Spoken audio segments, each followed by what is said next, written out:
Hello student, welcome to you on this video.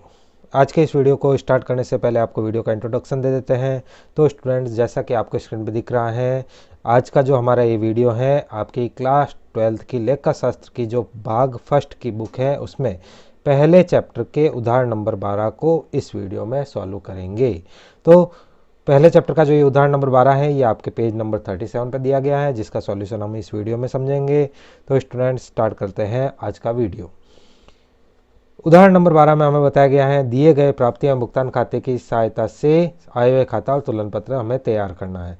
यानी सीधी सी बात है, इस क्वेश्चन में हमें एक तो आय व्यय खाता बनाना और एक तुलन पत्र बनाना है। इन्फॉर्मेशन में हमें बोला है 31 मार्च 2018 को समाप्ति पर प्राप्ति एवं भुगतान खाता दिया गया है, यानी हमें वर्ष 2017-18 का प्राप्ति एवं भुगतान खाता दिया गया है। वर्ष 2017-18 का जो प्राप्ति एवं भुगतान खाता है उसमें प्राप्ति साइड में हमें सबसे पहले शेष आगे दिया गया है, चंदा दिया गया है, प्रवेश शुल्क, लॉकर किराया, जलपान और निवेश से आय हमें बताई हुई है। व्यय पक्ष में वेतन और मजदूरी पिछले साल की और इस साल की दोनों बताई हुई है।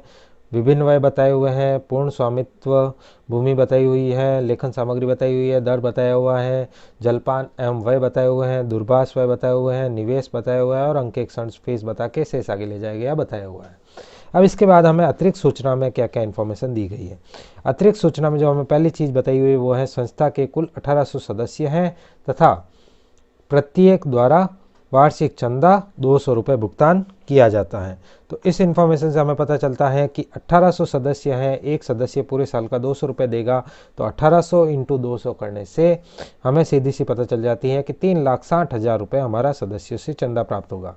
1 अप्रैल 2017 को वर्ष 2017-18, यहाँ इन्होंने एक प्रिंटिंग मिस्टेक कर दी है, ये पिछले वर्ष का है क्योंकि 1 अप्रैल को दिया हुआ है, यानी ये पिछले वर्ष की बात हो रही है। तो पिछला वर्ष 2016-17 है, जिसके लिए बकाया चंदा 8,000 रुपये इन्होंने प्रश्न में बता दिया है। तो स्टूडेंट्स, इसका एडजस्टमेंट हमें अपनी सॉल्यूशन में करना है। तो इसके एडजस्टमेंट को याद रखने के लिए सबसे पहले यहाँ टिक कर देते हैं कि एक चंदे का एडजस्टमेंट हमें करना है।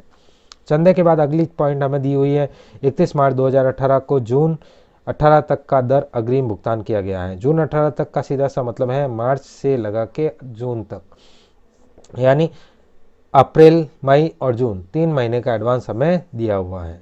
तो ये 3 माह का जो एडवांस है उसका एडजस्टमेंट हमें करना है। किसके साथ करना है? हमें ये एडजस्टमेंट दर के साथ करना है। दर का अग्रिम भुगतान किया गया है तो दर को भी यहाँ टिक कर लेंगे ताकि हमें याद रहे कि दर का हमें एडजस्टमेंट करना है, समायोजन करना है। इसके बाद पॉइंट नंबर 3 में हमें बताया हुआ है 31 मार्च 2018 को बकाया दूरभाष बिल 1400 रुपये था। अब बकाया दूरभाष बिल जो 1400 रुपये था उसके बारे में हमें प्रश्न में दिया हुआ है, 31 मार्च 2018 का है, तो दूरभाष बिल को भी हम टिक कर लेंगे। दूरभाष बिल के हमें जो पैसे दिए हुए हैं हमें उन्हें समायोजित करना है। तो दूरभाष व्यय में हमारे 4,000 दिए हुए हैं जिसका समायोजन हमें करना है। इसके बाद 31 मार्च को बकाया विभिन्न व्यय 2800 रुपये थे, तो बकाया विभिन्न व्यय को भी हमें टिक कर देना है। इसके बाद लेखन सामग्री का स्टॉक दिया हुआ है, तो लेखन सामग्री कीमत को भी हम यहाँ टिक कर लेंगे। इसके बाद भवन का मूल्य 4 लाख है, जिस पर 2.5% की रेट से हमें घिसावट यानी हाश लगाना है, 2.5% की दर से हाश लगाना है। तो भवन के मूल्य को हमें टिक कर देना है ताकि याद रहे कि इस पर हमें हाश का समायोजन भी कर लेना है। 31 मार्च 2017 को निवेश का मूल्य 8 लाख रुपए था। अब निवेश का मूल्य बताया हुआ है तो निवेश का मूल्य हमें प्रारंभिक जो हमारा तुलन पत्र बनेगा उसमें दिखाना होगा। 31 मार्च 2018 को वर्ष के दौरान खरीदे गए निवेश पर उत्पन्न आय की राशि 1500 रुपये है। निवेश पर आय की राशि को हमें समायोजित करना है क्योंकि 31 मार्च 2018 को निवेश पर उत्पन्न आय की राशि जो हमें एक्रूड बताया हुआ है कि हमारे पास पैसे नहीं आए हैं, ये एक तरह से हमारी बकाया है। तो बकाया आय हमें बताई हुई है 1500 रुपये, जिसका समायोजन भी हमें करना है।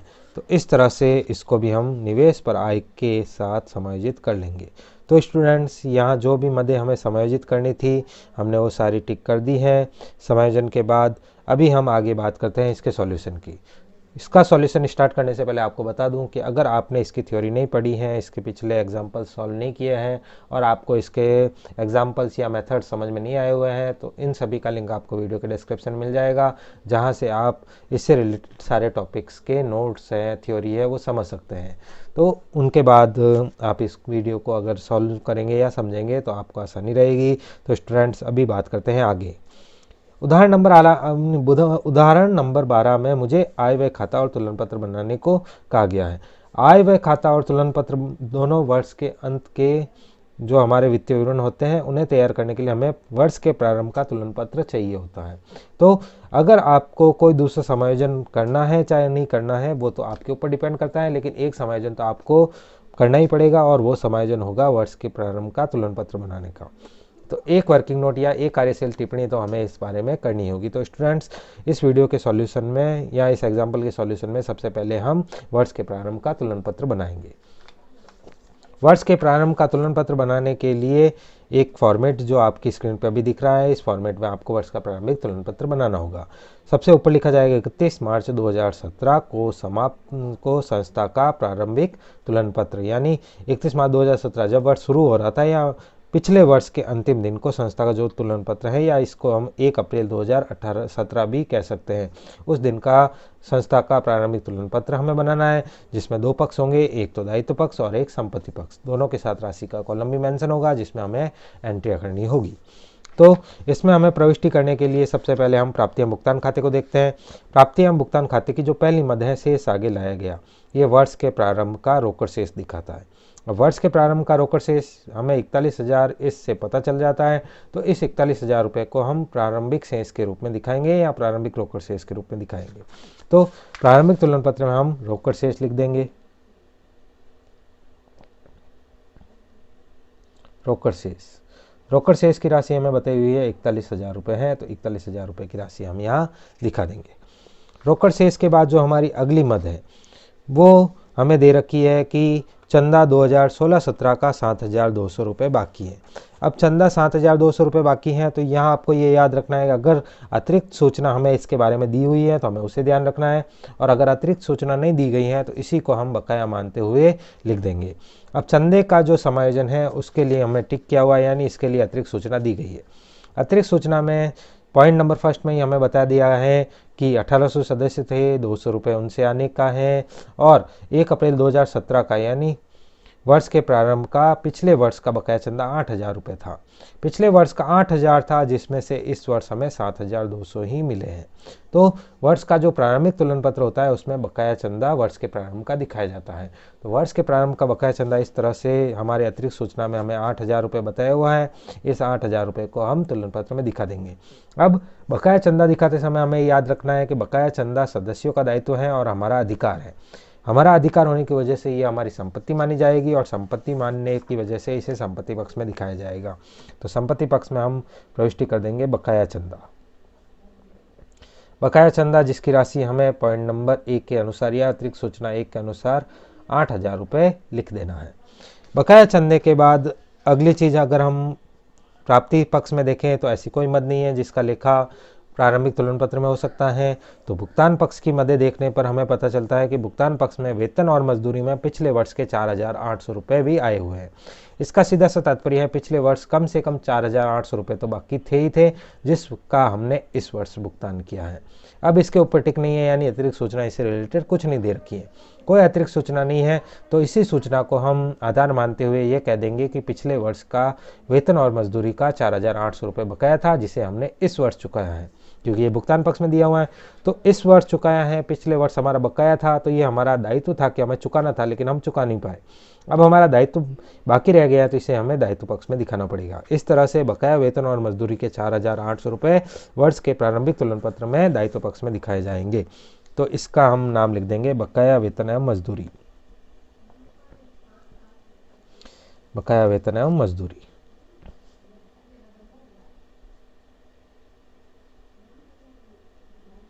और उसके हो जाएंगे 4,800 रुपये, जिसे हमें दायित्व पक्ष में दिखाना है। इसके बाद वेतन और मजदूरी के बाद अगली मद जो हमें दे रखी है वो भुगतान पक्ष में एक भी ऐसी मद नहीं है जिसका लेखा प्रारंभिक तुलन पत्र में किया जा सके। तो इसके बाद अभी हम बात करते हैं अतिरिक्त सूचना की। अतिरिक्त सूचना में पॉइंट नंबर 1 के अनुसार हमने 8,000 रुपये बकाया चंदा दिखा दिया है। पॉइंट नंबर 2 में हमें बोला है कि जून तक का अग्रिम चंदा दिया गया है, जो प्रतिवर्ष 2400 रुपये दिया जाता है। यानी प्रतिवर्ष ये 24,000 रुपये का भुगतान होता है और प्रतिवर्ष 3 माह का अग्रिम रहता है। अग्रिम भुगतान एक ऐसा भुगतान है जो हम चाहे तो वापस ले सकते हैं, यानी ये हमारा अधिकार है। तो अग्रिम भुगतान अधिकार होने की वजह से संपत्ति पक्ष में आता है और अग्रिम भुगतान को संपत्ति पक्ष में हमें 3 माह की अवधि के लिए दिखाना है। तो इस तरह से दर है तो अग्रिम भुगतान के नाम से हम संपत्ति पक्ष में प्रविष्टि कर लेंगे। दर है तो अग्रिम भुगतान, दर है तो अग्रिम हमारे 3 माह की अवधि का बताया हुआ है और हमें एक चीज़ पॉइंट नंबर 2 में साफ दे रखी है कि पूरे वर्ष के हम 24,000 रुपये चुकाते हैं। तो पूरे वर्ष के 24,000 चुकाते हैं, तो इस वजह से हम 3 महीने की राशि के 3 महीने की अवधि के बता देंगे। तो 24,000 इंटू 3/12 जब हम करेंगे तो हमें पता चल जाता है कि 6,000 रुपये का हमारे दर है तो अग्रिम चुकाया हुआ है। और इस दर है तो अग्रिम को हमें हर वर्ष संपत्ति पक्ष में दिखाना होगा, क्योंकि प्रति वर्ष हमें 3,000 रुपये का 3 माह का अग्रिम देना होता है। दर है तो अग्रिम का लेखा करने के बाद अगली मद के लिए हम वापस अपने टॉपिक्स पे देखते हैं। तो पॉइंट नंबर 1 के अकॉर्डिंग हमने कर दिया है, पॉइंट नंबर 2 का भी हो गया है। पॉइंट नंबर 3 में हमें 31 मार्च 2018 का बकाया बताया हुआ है, यानी इस वर्ष का बताया है, तो इसका लेखा हमें नहीं करना है। पॉइंट नंबर 4 में 31 मार्च 2017 पिछले वर्ष का, क्योंकि हमारा ये जो वर्ष है वो 2017-18 चल रहा है, तो 31 मार्च 2017 यानी पिछले वर्ष का बकाया विभिन्न व्यय 2800 रुपये था। अब बकाया विविध व्यय के जो बकाया हैं वो एक तरह से हमारे दायित्व होते हैं, क्योंकि हमने पिछले वर्ष चुकाए नहीं थे, जिसे हमें इस वर्ष चुकाना होगा। तो हमारी दायित्व होने की वजह से इसे दायित्व पक्ष में दिखाया जाएगा। तो बकाया विविध व्यय के 2800 रुपये हम दायित्व पक्ष में दिखा देंगे। बकाया विविध व्यय,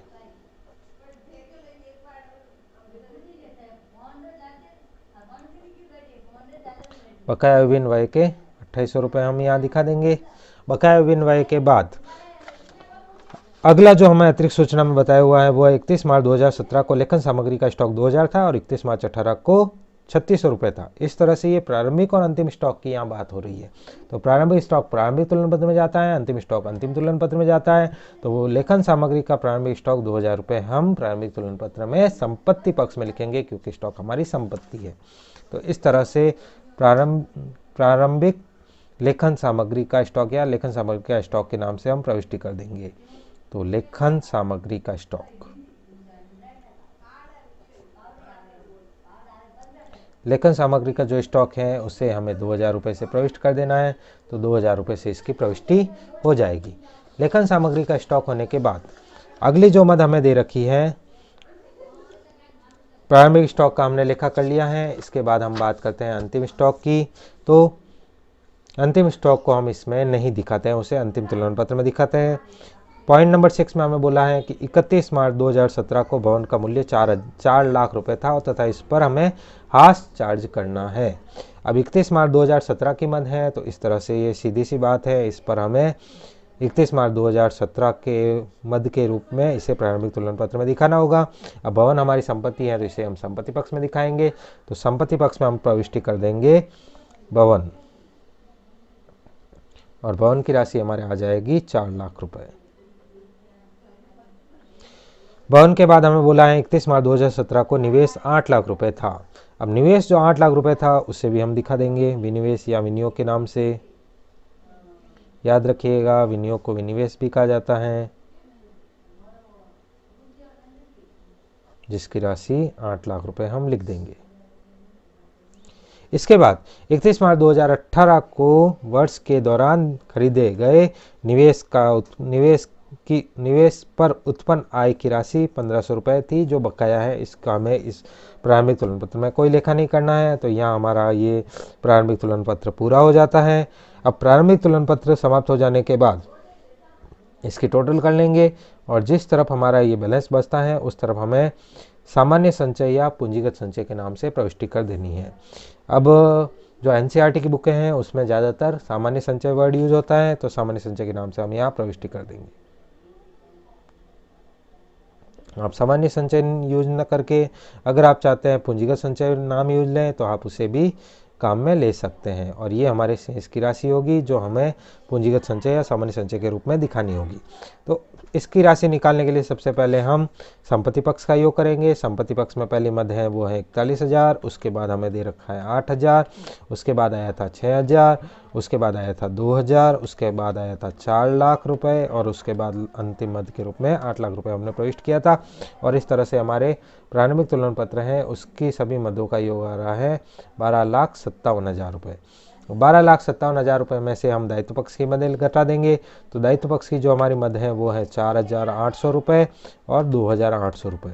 दोनों घटाने के बाद यहाँ बच जाता है 12,49,400 रुपये जो हमारे सामान्य संचय या पूंजीगत संचय के नाम से हम इसको प्रविष्ट करेंगे। और इस तरह से हमारे दोनों पक्षों का योग 12,57,000 रुपये हो जाता है और यह हमारा ये तुलन पत्र प्रारंभिक तुलन पत्र पूरा हो जाता है। तो स्टूडेंट्स, प्रारंभिक तुलन पत्र बनने के बाद जो अगला काम हम करेंगे वो संस्था का 31 मार्च 2018 को यानी वर्ष के अंत का आय व्यय खाता और तुलन पत्र बनाने का होगा। तो स्टूडेंट्स, प्रारंभिक तुलन पत्र बन जाने के बाद अभी हम जो आय व्यय खाता बनाएंगे, सबसे पहले आपको उसकी हेडिंग लिख देनी है 31 मार्च 2018 को समाप्त होने वाले वर्ष के लिए संस्था का आय व्यय खाता। इस आय व्यय खाते में दो पक्ष होते हैं। एक तो व्यय पक्ष होता है जो नाम साइड में लिखा जाता है, जिसे हम व्यय या हानि के नाम से दिखाते हैं और इसके साथ इसकी राशि का कॉलम हम नाम पक्ष में लिखते हैं। इसी तरह से जमा पक्ष में जो आता है उसे आय पक्ष या लाभ का पक्ष कहा जाता है, इसके साथ राशि का कॉलम लिखा जाता है। और इस तरह से हमने आय और व्यय के लिए दो कॉलम बना दिए हैं। अब स्टूडेंट्स, इसमें प्रविष्टि हम क्या क्या करेंगे, तो इसके लिए सबसे पहले हमें प्राप्ति एवं भुगतान खाता देखना होगा। प्राप्ति एवं भुगतान खाते की अगर हम प्राप्ति पक्ष देखें तो उसमें पहली मद शेष आगे लाए गए को हमने प्रारंभिक तुलन पत्र में दिखा दिया है, तो उसे इसमें नहीं दिखाया जाएगा। उसके बाद चंदे की हमें केवल इस वर्ष की राशि ही निकालनी है। तो इस वर्ष की राशि निकालने के लिए हमें इन समायोजनों का ध्यान नहीं रखना है, हमें केवल अतिरिक्त सूचना को देखना है। अतिरिक्त सूचना में हमें साफ साफ बोला है कि 1800 सदस्य हैं और 200 रुपये चुकाने वाले हैं। तो इस तरह से हम इस वर्ष की जो कुल चंदे की राशि है वो निकाल देंगे। तो नाम पक्ष नहीं, सॉरी, हमारा जो आय पक्ष है या जमा पक्ष है उसमें हम पहली प्रविष्टि करेंगे चंदा प्राप्त। अब चंदा प्राप्त की जो राशि है उसे निकालने के लिए हम नीचे बता देंगे कि 1800 हमारे सदस्य हैं और प्रत्येक सदस्य जो है वो 200 रुपये चंदा देता है। तो 1800 सदस्य को जब 200 से गुणा किया जाएगा तो इस तरह से 3,60,000 रुपये हम हमारे आय के रूप में दिखा देंगे। इसके अलावा इसका और कोई समायोजन करना जरूरी नहीं है। तो स्टूडेंट्स, इतने समायोजन में हमारा काम हो जाएगा। इसके बाद जो अगली मद हमें दे रखी है चंदे के बाद अगली मद हमें दे रखी है प्रवेश शुल्क के 16,000 रुपये। तो ये प्रवेश शुल्क के 16,000 रुपये भी हम आय पक्ष में दिखा देंगे। याद रखिएगा, प्रवेश शुल्क के लिए अलग अलग बुकों में अलग अलग लिखा होता है। अगर मैं बात करूं एनसीईआरटी की बुकों की जिसके थ्रू आप पढ़ रहे हैं तो उसमें प्रवेश शुल्क को सामान्यतः आय व्यय खाते में दिखा जाता है जब तक कोई अतिरिक्त सूचना प्रश्न में ना दी गई हो। प्रवेश शुल्क के बाद लॉकर किराया 58,000 रुपये दे रखा है, तो इसे भी हम एज इट इज लिख देंगे। तो अगली मद हमारी हो जाएगी लॉकर किराया, जिसमें हमें लिख देना है 58,000 रुपये। लॉकर किराया 58,000 रुपये हो जाने के बाद जलपान से आय ये हम लिख देंगे 48,000 रुपये।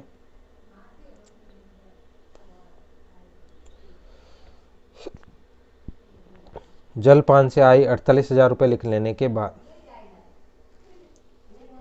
अगली मद हमें दे रखी है निवेश से आय 56,000 रुपये। तो इसका लेखा भी हम कर लेंगे। निवेश के आय को हमने टिक कर रखा है, यानी इसका समायोजन हमें करना है। तो इस तरह से निवेश से जो आय है उसे हम सीधा रुपए के कॉलम में नहीं लिखेंगे, उसे रुपए के कॉलम से थोड़ा पहले लिखा जाएगा। निवेश से आय 56,000 रुपये पहले हम दिखा देंगे।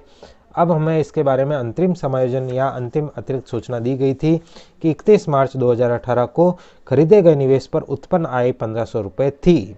अब ये आय 1,500 रुपये उत्पन्न तो हो गई थी लेकिन हमें प्राप्त नहीं हुई है, इसीलिए इसे यह दिखाया गया, तो इसे हमें बकाया के नाम से दिखाना है। अब इस वर्ष की आय थी जो हमें प्राप्त नहीं हुई है, फिर भी यह इस वर्ष से जुड़ी हुई है, तो इसे यहाँ जोड़ा जाएगा। तो जोड़ने का या प्लस का साइन बना के हम यहाँ लिख देंगे बकाया, या इसे हम उपार्जित भी कह सकते हैं।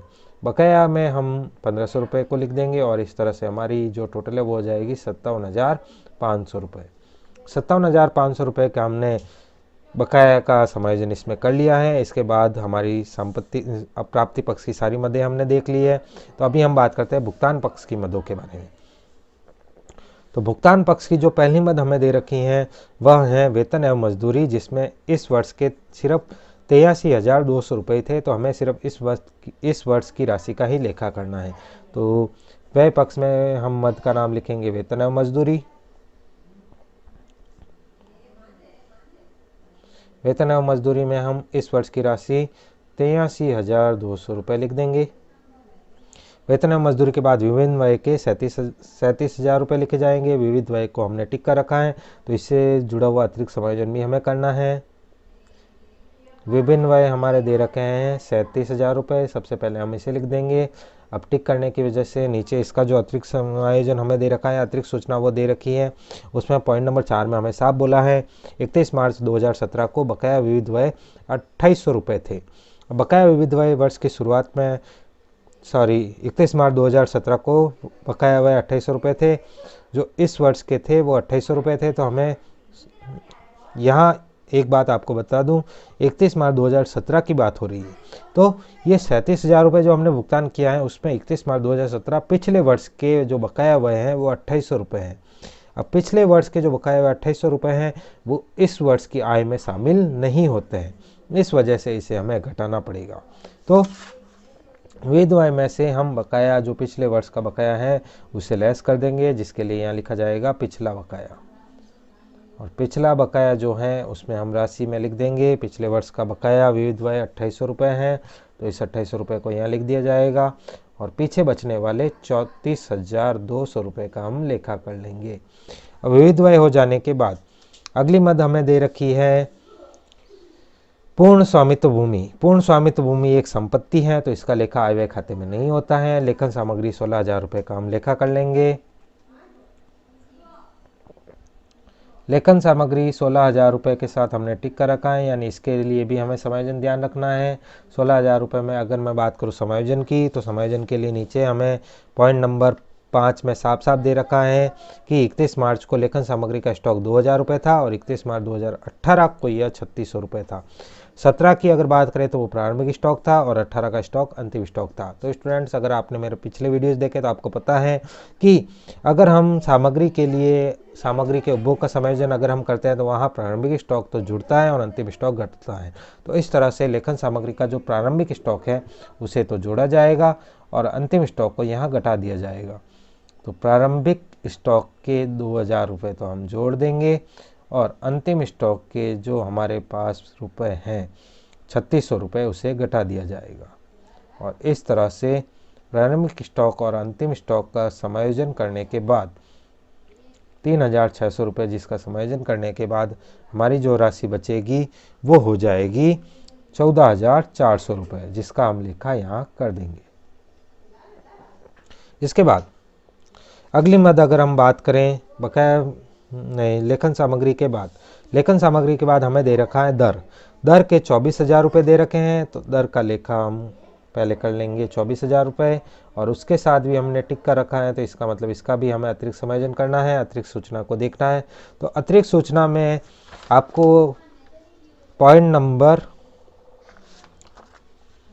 नंबर यहाँ 2 में आपको मिल जाएगा कि 31 मार्च 2018 को जून तक का अग्रिम भुगतान किया गया है, यानी प्रतिवर्ष जून तक का अग्रिम भुगतान होता है। प्रतिवर्ष अग्रिम भुगतान होता है, इसका सीधा सा मतलब है इस साल जो भुगतान हुआ है वो तो अगले साल काम आएगा और पिछले साल जो भुगतान हुआ था वो इस साल काम आएगा। अब पिछले साल का जो भुगतान हुआ था इस साल काम आया था, उसको तो हम प्लस कर लेंगे क्योंकि वो इस ईयर का था। तो पिछले वर्ष का अग्रिम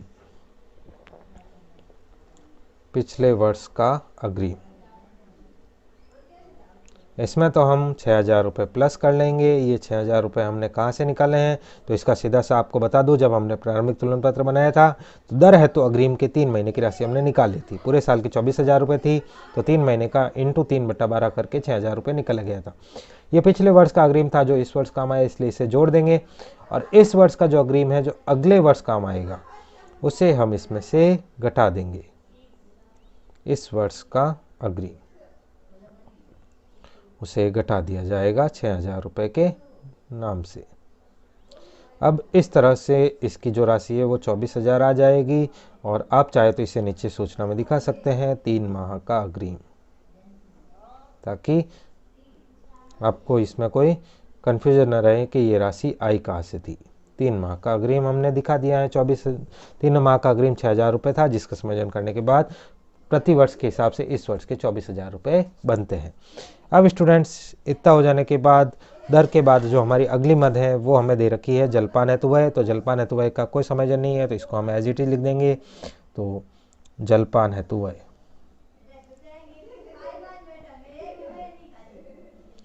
जलपान हेतुव्यय में हम लिख देंगे 37,500 रुपये। जलपान हेतुव्यय के 37,500 लिखने के बाद अगली मद हमें दे रखी है दूरभाष व्यय के 4,000 रुपये। तो दूरभाष व्यय का लेखा भी हम कर लेंगे। दूरभाष व्यय के साथ हमने टिक कर रखा है, तो यहाँ सीधा सा मतलब है हमें इसके साथ अतिरिक्त समायोजन भी करना है। दूरभाष व्यय के 4,000 रुपये लिखने के बाद अतिरिक्त समायोजन के लिए हम जब अतिरिक्त सूचना देखते हैं तो वहाँ हमें पता चलता है कि दूरभाष बिल का पॉइंट नंबर 3 में दे रखा है 1,400 रुपये 31 मार्च 18 को बाकी है बकाया है, यानी ये हमारा इस वर्ष का दायित्व था जो हमने नहीं चुकाया है। अभी इस वर्ष का दायित्व था, इस वर्ष हमें चुकाना था, तो इस वर्ष का होने की वजह से इसे प्लस कर लिया जाएगा और इस प्लस में हम लिख देंगे बकाया। बकाया हमारा जो राशि दे रखी है वो 1,400 रुपये हमें दे रखी है, तो इस 1,400 रुपये का हम लेखा कर लेंगे। 1,400 रुपये का जब लेखा करेंगे तो हमारे राशि का आंसर आ जाएगा 5,400 रुपये। अब दूरभाष व्यय के बाद अगली जो मद है उसे हम निवेश के नाम से, निवेश एक संपत्ति होती है तो उसका लेखा नहीं किया जाएगा, दूरभाष व्यय के बाद इसका लेखा नहीं होगा। अंकेक्षण फीस के 6,000 रुपये हमें दे रखे हैं, तो अंकेक्षण फीस के 6,000 रुपये हम है जैसे जैसे यहाँ लिख देंगे। अंकेक्षण फीस की राशि 6,000 रुपये लिख दी जाएगी। इसके बाद हमारी प्राप्ति भुगतान खाते की सभी सूचनाएं हमने लिख ली हैं। अतिरिक्त सूचनाओं में पॉइंट नंबर 1 का लेखा कर लिया है, पॉइंट नंबर 2 का लेखा कर लिया है, पॉइंट नंबर 3 के दूरभाष बिल का लेखा हो गया है, 4 में विविध व्यय दे रखा था उसका भी एडजस्ट समायोजन हमने कर लिया है, पॉइंट नंबर 5 में सामग्री का स्टॉक दे रखा था उसका समायोजन हमने कर लिया है, पॉइंट नंबर 6 भवन का मूल्य 4 लाख रुपये था, इसका समायोजन हमने कर लिया है, लेकिन इस पर हास का लेखा अभी तक नहीं किया गया है, तो इस हास का लेखा हम अभी कर देंगे। तो यहाँ व्यय पक्ष में हम लिखेंगे हास, हास में हम लिखेंगे भवन का जो हास है उसकी राशि, भवन पे मूल्य था 4 लाख रुपए, जिस पर हमें बोला है कि 2.5% के रेट से हास लगाना है। तो 4 लाख रुपए का 2.5% जो है वो 10,000 रुपये होता है, तो उस राशि का हास हम लगा देंगे। अब हास का लेखा 10,000 रुपये से हो गया है। निवेश 8 लाख रुपए था और निवेश पर उत्पन्न आय के 1,500 रुपये बकाया थे, जिसका लेखा हमने आय पक्ष में कर दिया था।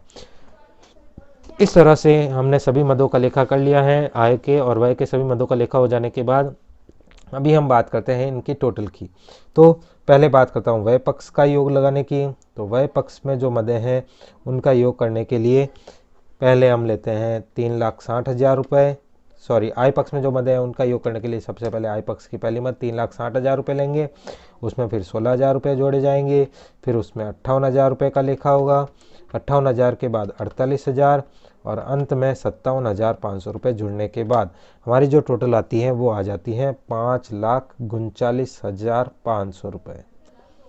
अब 5,39,500 रुपये लिखने के बाद संपत्ति पक्ष का योग करके उसे इसमें से घटा दिया जाएगा।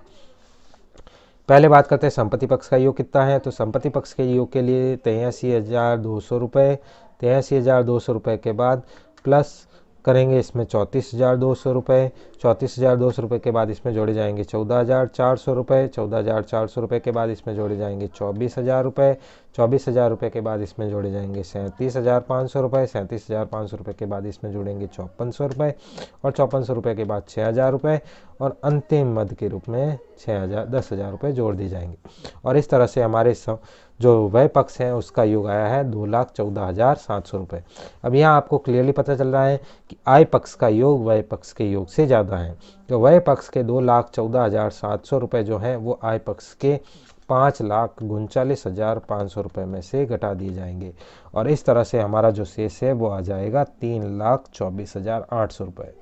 अब ये हमारे संपत्ति पक्ष में लिखा गया है, तो इसको संपत्ति का दायित्व पर आधिक्य या आधिक्य के नाम से दिखाया जाएगा। तो 5,39,500 रुपये तो नीचे लिख देंगे और आधिक्य के रूप में हम यहाँ लिखा कर देंगे शेष के रूप में हमारा जो अधिक्य है या जो हमारा शेष आया है वो आया है 3,24,800 रुपये, जिसका हम यहाँ लेखा कर लेंगे। अब इस शेष के साथ आप चाहे तो यहाँ दिखा सकते हैं कि इसे पूंजी खाते में हस्तांतरित किया जाएगा। पूंजी तो इसे यहाँ लिख देंगे सामान्य या पूंजीगत संचय में हस्तांतरण, सामान्य या पूंजीगत, आप जो भी वर्ड यूज़ करना चाहे वो यूज़ कर सकते हैं।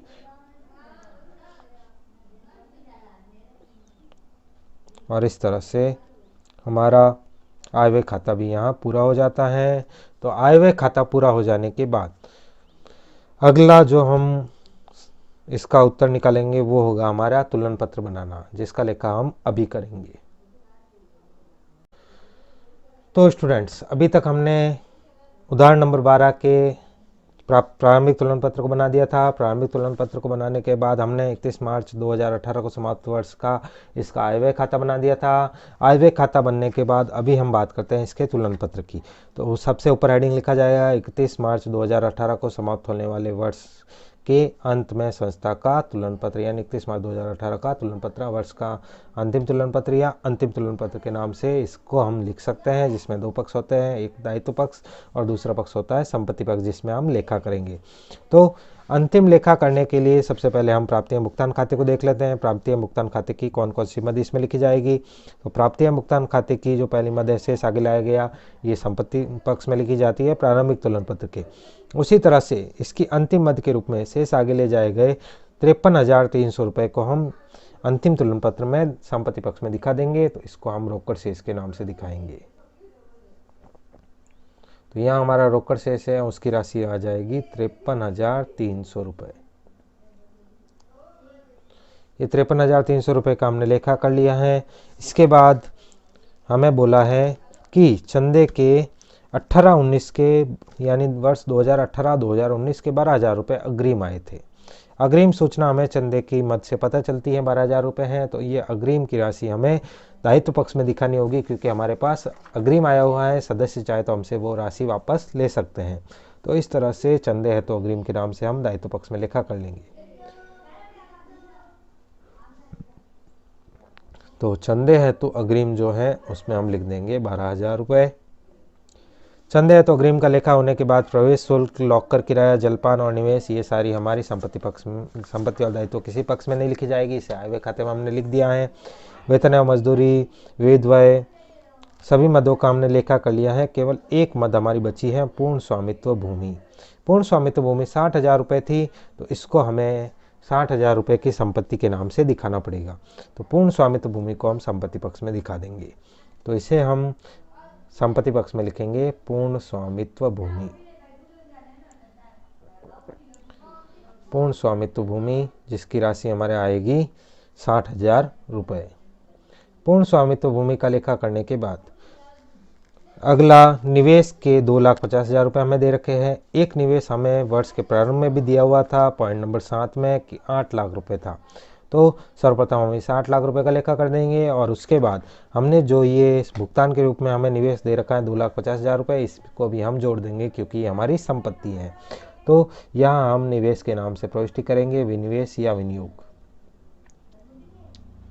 विनिवेश की हमें राशि दे रखी है 8 लाख रुपए, जिसमें हमें जोड़ देना है अतिरिक्त निवेश या एक तरह से इस वर्ष का निवेश, जिसे हम अतिरिक्त के नाम से भी बुला सकते हैं।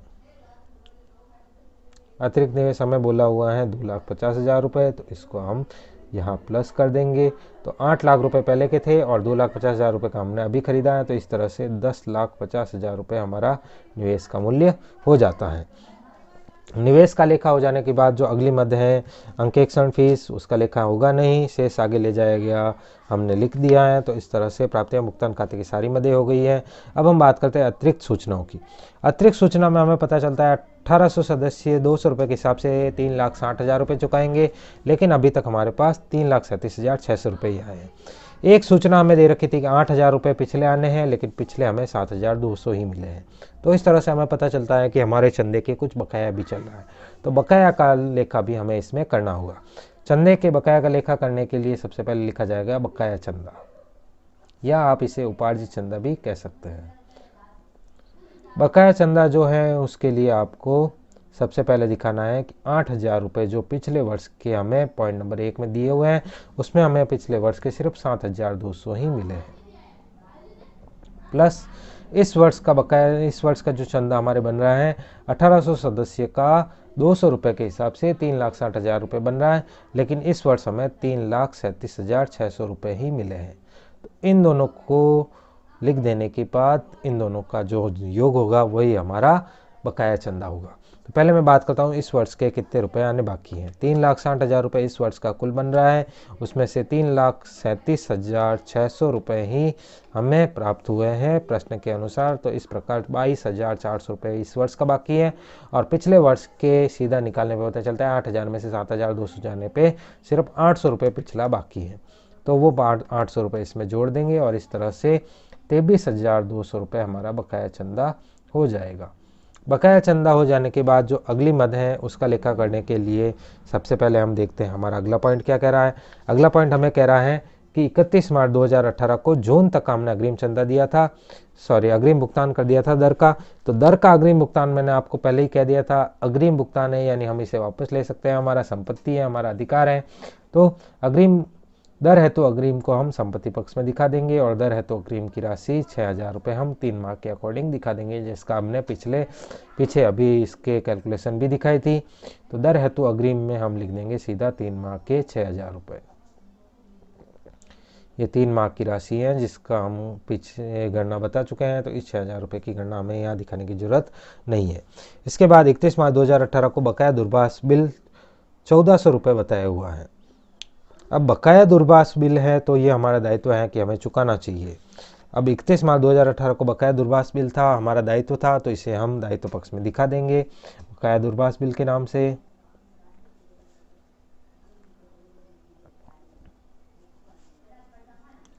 बकाया दूरभाष बिल के हमें 1,400 रुपये दिए हुए हैं, तो ये 1,400 रुपये हम एज इट इज लिख देंगे। बकाया दूरभाष बिल के बाद बकाया विधवाय 2,800 रुपये हमें दिया हुआ है, जो पिछले वर्ष का था, तो इस वर्ष इसका कोई लेखा नहीं होगा। 31 मार्च 2017 को लेखन सामग्री का लेखा हमें नहीं करना है। 31 मार्च 2018 की जो अंतिम स्टॉक था, लेखन सामग्री का जो स्टॉक था, उसका लेखा हमें कर देना है।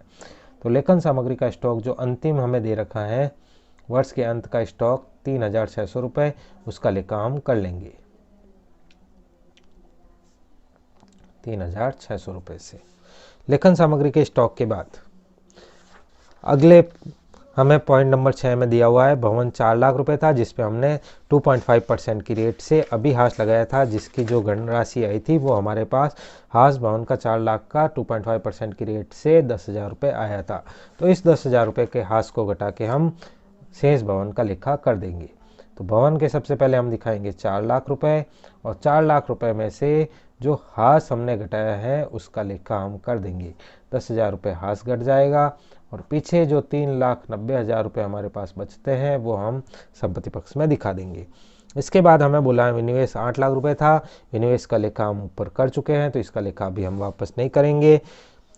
विनिवेश से उत्पन्न आय यानी बकाया आय है, निवेश पर बकाया आय हमारा अधिकार है, हमारी संपत्ति है, तो इसको हम संपत्ति पक्ष में लिखेंगे।